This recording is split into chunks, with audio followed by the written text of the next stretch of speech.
India has been going through a period of low growth and high inflation for last couple of years, and several other macro challenges that we have witnessed. I think somewhere we have the genesis and high fiscal deficit post 2008 global financial crisis, and also the lack of focus on augmenting the supply side. And in this backdrop, there were a lot of expectations from Finance Minister Mr. Arun Jaitley, and also given the political mandate, the decisive political mandate he's got, there are expectations that he would revive the growth cycle, he'll bring down inflation where we have witnessed a sticky inflation over the last couple of years, and also take India firmly on the path of fiscal consolidation. If we look at the budget, he has tried to achieve all of them.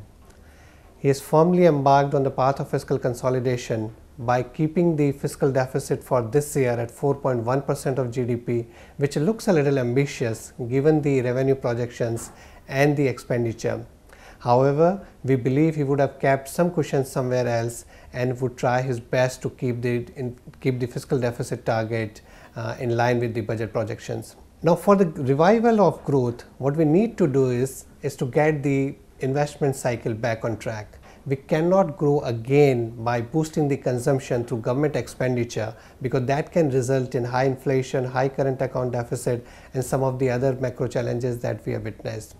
And in that background, what the government or a finance minister can do is to create a climate in terms of a favorable tax regime, in terms of speedy clearances, in terms of transparent and conducive policy framework, in terms of having a redressal mechanism in case there are disputes, and an ease of doing business, attracting more FDI by having more clarity, ensuring that concerns related to retrospective taxation are put behind, and those are the things where the budget focused.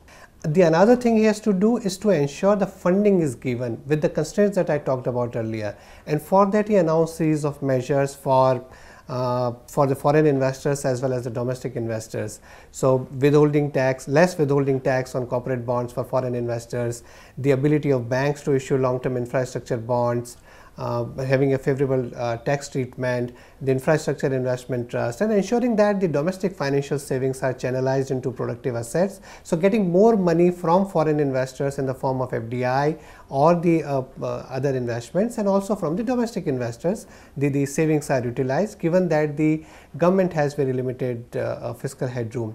And he talked about several areas of investment, so more roads, new airports, ports, smart cities, energy, including the renewable or non-conventional energy, using more technology in the government, national gas grid, reviving several traditional industries like handloom. I think he talked about several areas where the private sector can participate. So there are going to be lots of opportunities, and he also ensured that the funding mechanism is in place. That's where the focus of the budget has been. Now, few of the things are missing. One can talk about GST rollout, where there could have been more clarity in terms of how the government is going to roll out, because that's critical for revenue augmentation. He could have given more clarity on curtailment of subsidies, whether it's food, fuel, fertilizer, and broadly the whole government expenditure. The mindset has to move from more outlays to better outcome, and which is a measurable outcome. That's where the government's focus needs to move. The event is behind us, and markets focus may again shift back to what's happening in the global markets, to the corporate earnings season for this quarter. And also I think our focus has been on the bottom up stock picking. We have expanded our investable universe looking across market capitalization, and we believe that there are going to be lots of opportunities for a bottom up stock picker.